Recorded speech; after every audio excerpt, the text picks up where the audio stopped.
Olá, pessoal.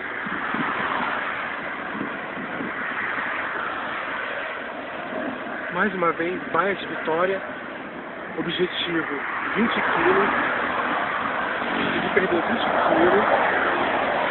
Porque o bagulho tá doido. O bagulho tá sério. Perder 20 quilos. Dá pra você ver? Lá no final, terceira foto.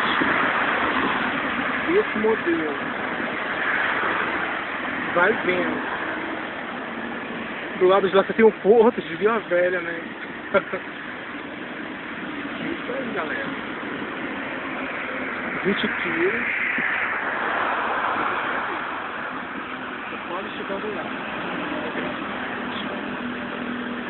Volta mais 20. Tá chegando aqui.